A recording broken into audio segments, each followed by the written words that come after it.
the Lord of hosts. Si Hari Jehoshaphat po ay pang-apat na hari ng Juda. Pang-apat na hari. Pagaman si Hari Jehoshaphat ay lumalakad po sa daan ng Panginoon. Dahil dalawang ori na naman ang hari sa orang lumagtipan. Mabuting hari at masamang hari. Ay ibig sabihin na mabuting hari. Ito ay tapat sa Panginoon, naglilingkod sa buhay ng Diyos. Sa isang banda naman, ang isang hari ay sumasamba sa mga Diyos na lubhang pinapuputan ng Panginoon. Mabuti na naman dahil si Hari Jehoshaphat ay may takot sa Diyos na sinunod niya ang kanyang amang si Asa. No? Siya po ay may banal na takot sa Panginoon. At kapag si Hari Jehoshaphat ay may takot sa Diyos, banal, lumalakad sa daan ng Panginoon, umarap siya sa matinding, nakakatakot na sitwasyon. Hindi ibig sabihin na namumuhay ka sa kabanalan ay accepted ka na sa mga pagsubok, mga krisis sa buhay. Lahat tayo maharap po. Ang kagandahan naman kay Jehoshaphat po ay talagang mayroong, sabi ko nga, may takot siya sa Diyos. In all these times, hindi po pero ang paglabanan. Ano-ano po kasi. Ang unang panahon kapag ang isang labanan ng kaharian na nakano, talagang matindi po. Kaya gagawin ang buong bakayanan nila kasi may manalo sa labanan. Na kapag natalo, ang hari na natalo ay pahirapan. Sa iba nga pong pangyayari ay dinugog yung mata, pinapahirapan, etc. Binibilang yung mapakinabangang tao. Lahat ng ari-arian ay bukunin ito. At pagkatapos sa isunugin ang bayan na natalo, bago nila iwan ay talagang wala-wala. Sulog po lahat yan. Kaya, hindi po biro-biro ang ilarang ni Hari Jehoshaphat. Kung tayo po ay nasa kalagayan ni Hari Jehoshaphat, ano po ang ating gagawin? Sabi ko nga po, kung minsan nangibig ka sa harapan ng iyong kapatid, bakit decide ikaw ay durog? Durog na durog ang puso mo dahil sa mga iba't ibang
sabi ko, God answers prayer in the morning. God answers prayer at noon. God answers prayer in the evening. So keep your heart in tune. God answers prayer in the morning. God answers prayer at noon. God answers prayer in the evening. So keep your heart in tune.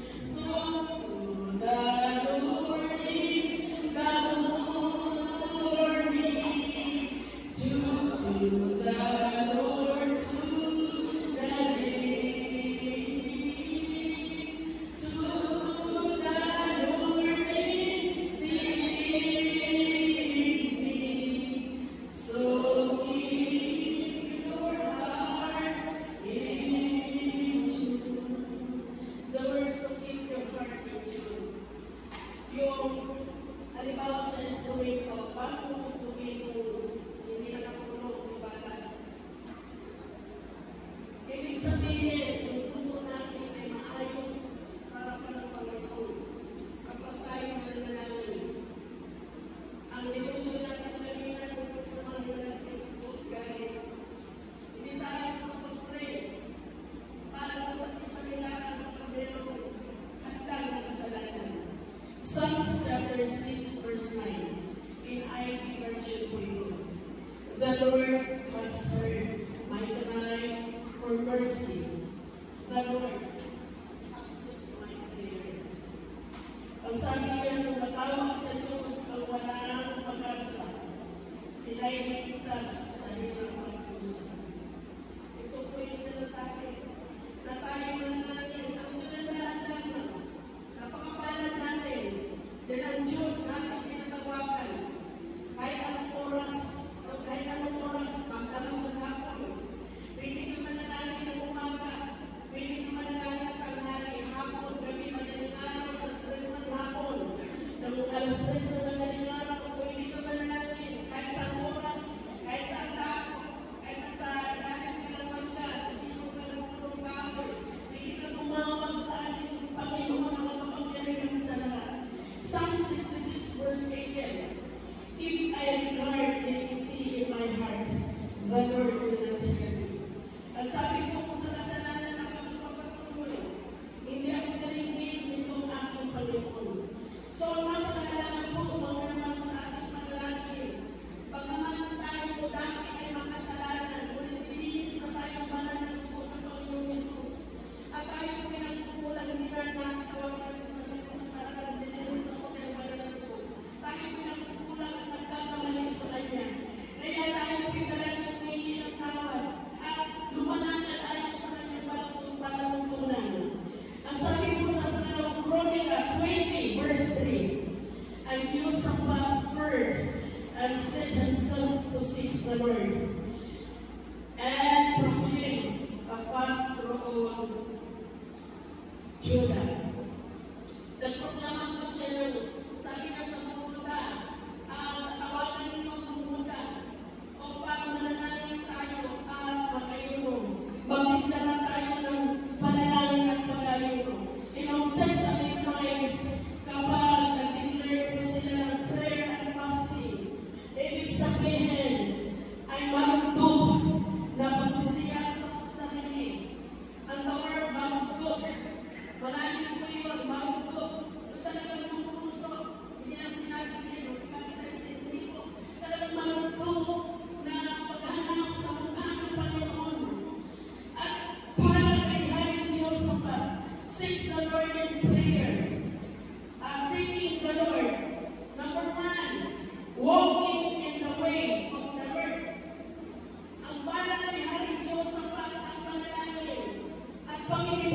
nakikiusap sa Diyos ay lumakad. Lalakad tayo sa daan ng Panginoon. Katulad ni Haring David, King David, at sa kanyang ama na si Asa, ay may takot sa Diyos. Sila ay lumalakad sa daan ng Panginoon. At para kay Haring Josaphat, ang paghanap sa Panginoon sa Panginoon ng panalangin, seeking the Lord for para kay Josaphat, ibig sabihin, destroying idolatry and seeking his heart of God. Ibig sabihin, para kay Haring Josaphat, ang paghanap sa Panginoon ng panalangin ay ang pagsira sa lahat ng mga Diyos-Diyosan, idolatry, pagsamba sa Diyos-Diyosan. Kasi nung unang panahon ng mga hari na hindi lumalakad sa daan ng Panginoon katulad na sinabi kanina, ang dami ng mga Diyos-Diyosan na sinasamba nila, nandiyan katulad kay Baal. Gumagawa sila ng mga Diyos-Diyosan sa mga kamutulungan, mga burol, at sinasamba nila pati mga anak nilang panganay ay inihabog nila sa mga Diyos-Diyosan na kanilang sinasamba. Kaya labis na nakupot si Yahweh dahil instead na ang Diyos na si Yahweh ang tawagan. Ngunit maraming mga Diyos-Diyosan, kaya kung panahon yung propeta Elijah ay hinamon niya ang mga propeta ni Baal, ang dami nila. Dahil ang dami nagsasamba ng mga Diyos-Diyosan. At ang sabi ni Elijah, propeta Elijah, ano kayo? Paano kayo? Maghandog tayo. Yung hindi gagamit ng apoy, at tutupungin yung handog yung natunay na Diyos. At alam natin sa totoo pangyayari, nauna po yung mga propeta ni Baal. At sayo-sayo sila ng 400 sila nag-iikot kung walang apoy na bumaba. At sinulatan nila kanilang mga katawan. At ang sabi ni Elijah, kasilyo, paano nauwi pa yung misyon? Paano naglampay tao, Diyo? Wala po apoy na bumaba. Noong mga alas 3 na po ng hapon, oras ng paghahandog, ang sabi ni Elijah, lapit kayo. At pinaayos po niya yung tambanan, yung 12 tribes of Israel ni Bato. Nalagyan dalawa, tinayos niya yung handog, inilagay yung handog doon na ayok, at pagkatapos pinabuhusan mo yung tubig, o pag-ibig sabihin ng mga tao na mayroong himala ko na may ako hindi po. Pinabuhusan yung tubig hanggang umagos yung tubig. Siyempre lang po ang paglalagay ni Elijah. Hindi siya nagmamayabang, hindi siya nagmamapuli. Kundi nais niya patunayan sa bansang Israel at sa buong mundo na walang ibang Diyos na ating pinaglilingkuran. Walang ibang Diyos maliban sa Diyos na sinasamba ng Israel. Maliban sa Diyos na sinasamba ng mga kaidaluyan. Ng Diyos na ito walang iba, kundi ang Diyos na buhay ang makapangyarihan.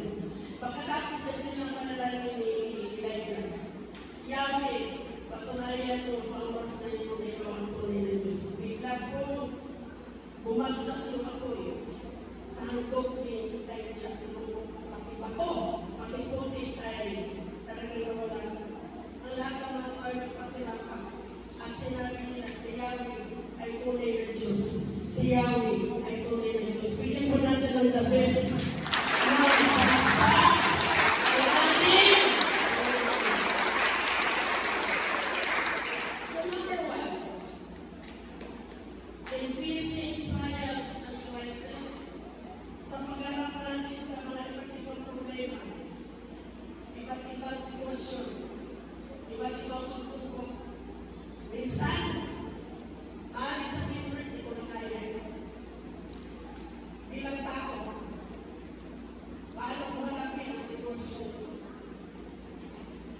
In facing trials or crisis, number 1, seek the Lord in prayer. Magitin mo natin sa Tagalog. Sa Tagalog po sa iba't sitwasyon, number 1, sa Tagalog po magitin yung 1, 2, 3, go. May yung po magbigas ng may buhay. Kasi salita ito ng Panginoon. 1, 2, 3, go! Pero pag po mas malakas,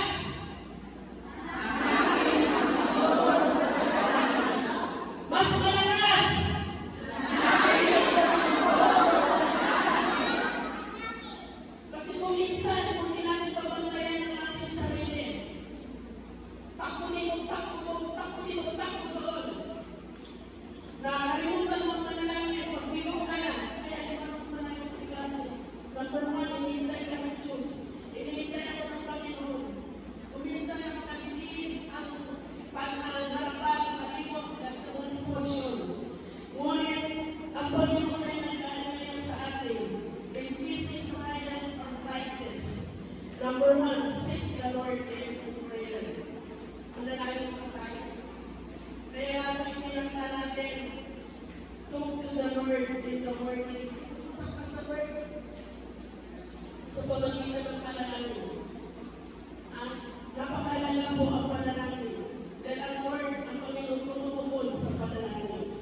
Kahit hindi mo pa sinasabi, yung nasa kaibuturan ng puso mo, ang Panginoon ay tumutugod sa panalangin. Amen po ba? Ang Panginoon ay tumutugod sa panalangin. Ang Panginoon ay tumutugod sa panalangin. Number 10. Increasing trials or crisis sa pag-arap mo sa mga pagsubok, mga hamon, crisis sa buhay mo na, halos hindi mo na naiintindihan. Kung sa tao, parang hindi ka na nakakalaman sa hindi na tibigan. Ano mo maging nalalang pangalawa sa buhay ni Yosaphat? Number 2, seek God's wisdom. Ang pangalawa po na ginawa ni Haring Yosaphat, hanapin ang karunungan ng Diyos. Pangalawang Kronika 20 verse 12. Sabi niya, who our God will judge them for us. Have the power against the great multitude, take not great multitude, that is coming against us. For though we know what to do, but our eyes are upon you. Ngunit ang aking paningin, Panginoon, ay nakatuon sa iyo. Ang aking paningin ay nakapungo sa iyo, Panginoon. Yes, Lord. Hallelujah. Minsan, kapag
sa palasyo kaya ni Solomon, ay namangga siya.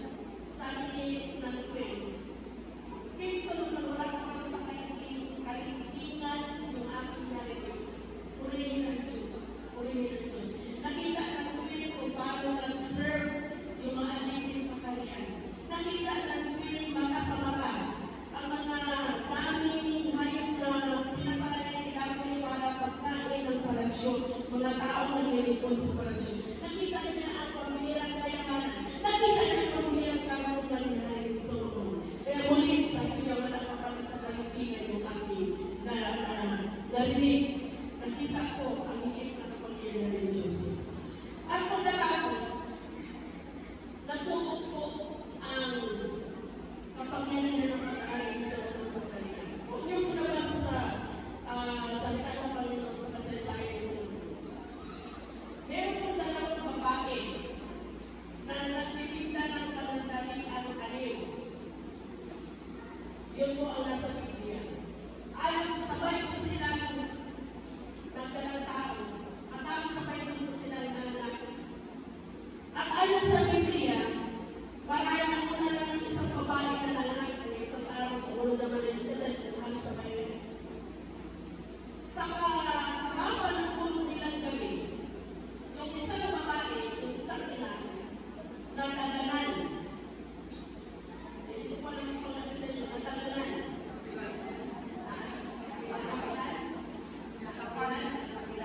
Nagdadalan niya yung anak niya. Siguro malaking babae, mamatay. Yun po sa sarili niya. At sabi niya, nag-isoral ako, kuya na ako.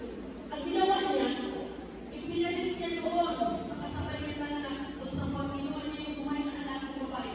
Ipinalit niya yung anak niya namatay. Sabi niya sa pagdating sa iyong bahay. Ipinalit niya. Ngayon, nagising po yung tunay na ina. Pinagpasin na niya yung anak niya para pasasalakin. Hindi ko anak ko. At saka malamig na pagkaya mo na hindi ko anak ko. Hindi. Kailangan na sila sa kasabay. Akin na lang mo yung anak ko. Akin sa lang mo may inatay.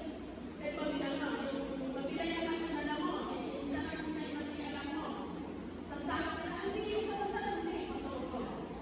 Pinapukasan, pumunta sila kay Hari Solomon.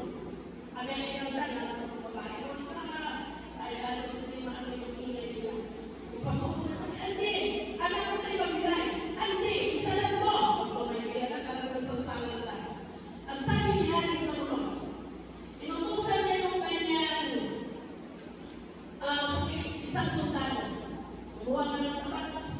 At hatiin mo yung buhay na anak na kasi nagkakawa nila eh. Yung kalahati, ibigay mo itong sa isa na nag-akin. Yung kalahati, ibigay mo itong sa isa na nag-akin. Bigla po sumigaw ang tunay na ina. Ang sabi ng Biblia, sabi ng ina, yung anak niya na boy, mahal na hari! Huwag niyo na po patayin ang bata! Ibigay ko na lang po sa kanya! At ang sabi ni Hari Solomon, ibigay mo sa nasabi doon dahil siya ang tunay na ina. Meron po, hindi mo kaya tawaran ang karunan ni Solomon dahil hinihingi niya sa Panginoon. Kung meron pa ang kinakatalang ang puso ng Panginoon sa atin, kapag dumarating ang mga sitwasyon na halos hindi mo maintindihan, una, manalangin. Pangalawa, hingin natin ang wisdom na galing sa Panginoon. Amin po ba? Amen! Dati, pagkakita sa pag-horoscope,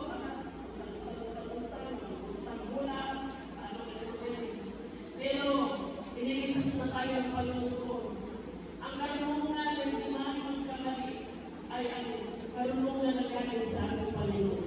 Proverbs chapter 3, verse 5 to 6. Basahin po natin, basahin po 1, 2, 3, go.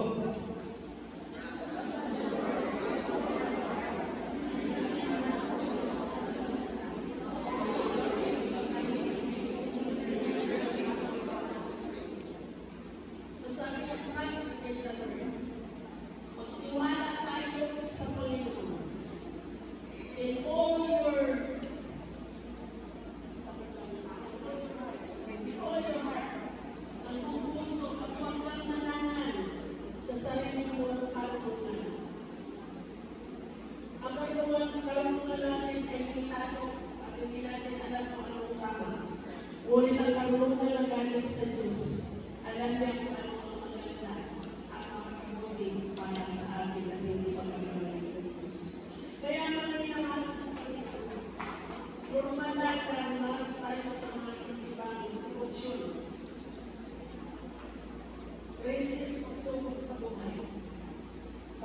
man, ano man yung estado ng spiritual na buhay natin. Una, mananalo tayo sa Panginoon. Number 2, seek God's wisdom. Kailangan natin ang karunungan na galing sa Diyos. Mas magaling ang Diyos sa atin. Amin mo ba? Talagang napakarunong ang Diyos. At nanonood ang Panginoon kapag bumili tayo ng karunungan. Kaya muli po nabang kanina may magtaro tayo. Hindi lang sa mga sitwasyon. Mga hamon po yung mga taro. Lord, kayo po kayo. Panginoon ang taro ko na ganito ganyan. Ngunit Lord, kayo pa. Minsan, nakakaupo ka na sa taro mo na posisyon mo bago. Ay Lord, pasensya na lang ka. Pagkakalimanaya na sa mundo. Minsan ang utak natin na makabilis. Kapag meron ng gusto ko gawin puntahan, gawin sa buhay mo, oo ka agad. Ngunit nakakalimutan natin, ngunit ang karunungan na galing sa Diyos. Kaya nga si Solomon po, natuwa ang Panginoon. Pagpakita na nag-offer ng Panginoon sa kanya, sige sa Panginoon, gano'n mo ang ibabay mo. Instead na hindi naglatan yun, ay hinigin niya ang karunungan na galing sa Panginoon. At ang Panginoon naman ay nagtawa sa kayo. Balik na kayo Diyos sa Panginoon. Nung si Diyos sa Panginoon ay humarap ko sa magiging sitwasyon, hinigin niya ang karunungan na galing sa Diyos. Kasi kapag hindi mo ang karunungan na galing sa Diyos, tumukuha tayo na ganito ang gawin mo. Anak, ganito ang gawin mo. Ano po? So, sabi ko dito, Lord, ang aming mata, ang Panginoon ay magpupusin. So, hinili niya ang karunungan na galing sa Panginoon. Kaya pagdating sa number 3, doon po siya ginahin ng ating Panginoon. Na halos di ka makapaniwala. Number 3, kapag tayo maharap sa iba't ibang sitwasyon. Number 3, pagkatapos seek God's presence. Hanapin mo ang presensya ng Diyos. Pangalawang Panginoon 20 verse 18. Ang sabi ko, Jehoshaphat bowed his head with his face to the ground, and all Judah and the inhabitants of Jerusalem fell down before the Lord. Sila po nagpapirapan, worshiping the Lord. The Levites from the sons of Kohathites stood up to praise the Lord of Israel with a loud voice. Asa nila po nila lahat at sumamba sa Panginoon. Grabe, malakas na boses. Ang lahat ay magsabi ng praise the Lord! Praise the Lord! Ang lahat ay magsabi ng Amen! Amen! With a loud voice,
gulo-gulo. Ganito po nangyari.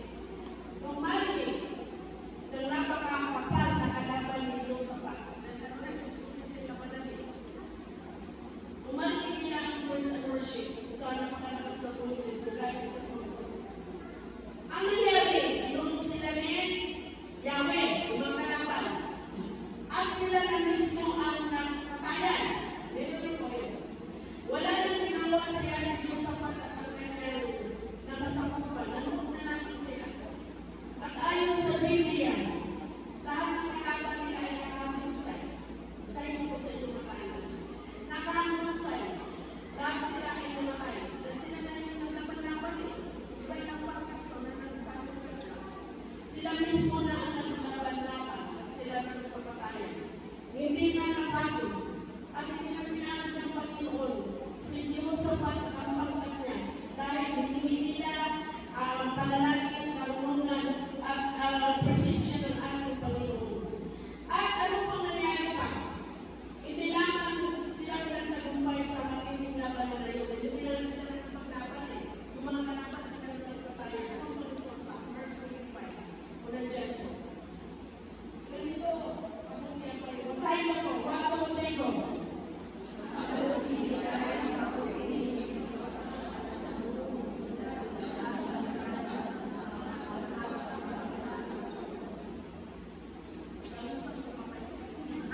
Basahin po natin ng may pananampalataya. Kasi kapag tinitignan natin ang salita ng Diyos, ay totoo at nangyayari. Halimbawa, kapag sinabi mo, mabuti ang Diyos, totoo po yun. At lalong tumitibay ang pag-ibig mo sa Panginoon. Basahin po ng sabay-sabay na malakas na may boy. 1, 2, 3, go!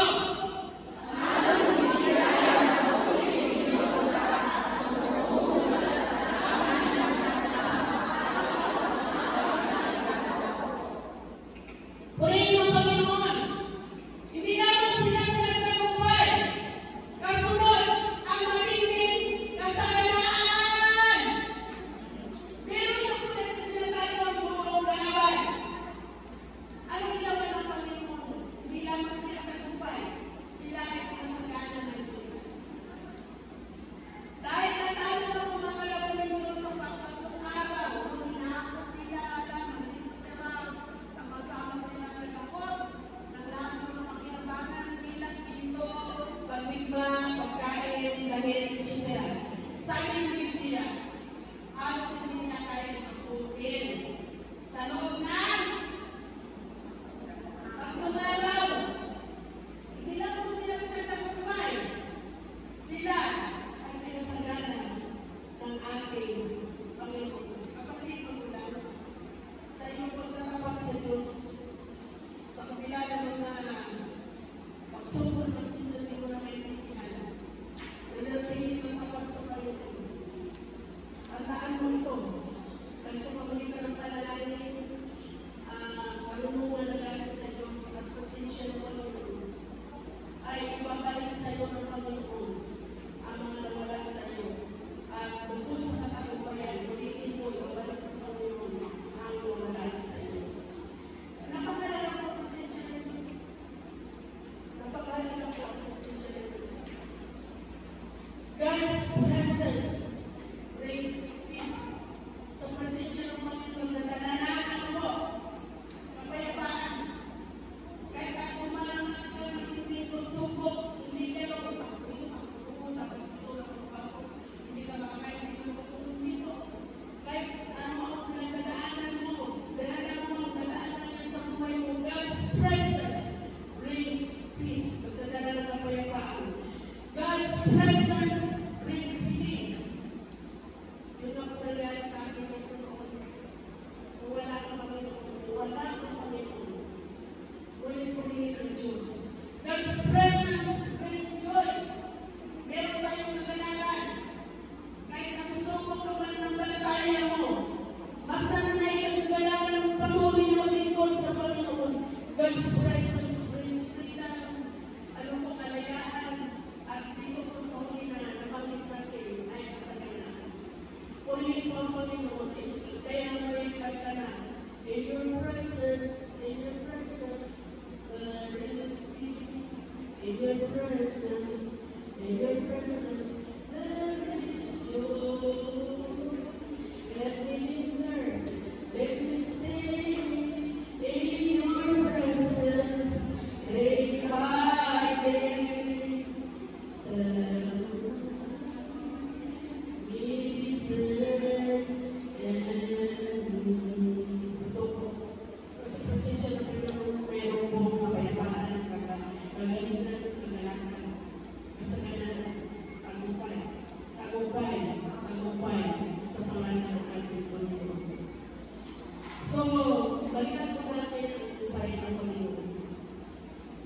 Hallelujah. The Lord is fighting for you. Alagaan niyo, kapatid. Ang mensahe ito, hanggang sa maging pagkabalik ng ating Panginoon. Ipinaglalaban ka ng Panginoon. Alam niya ang lahat ng bitanya sa buhay.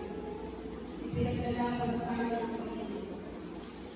In facing crisis or trials, number 1, seek the Lord in prayer. Yes, parang may wala mo yung gagawin. Pero papalag ka kapatid. Seek the Lord in prayer.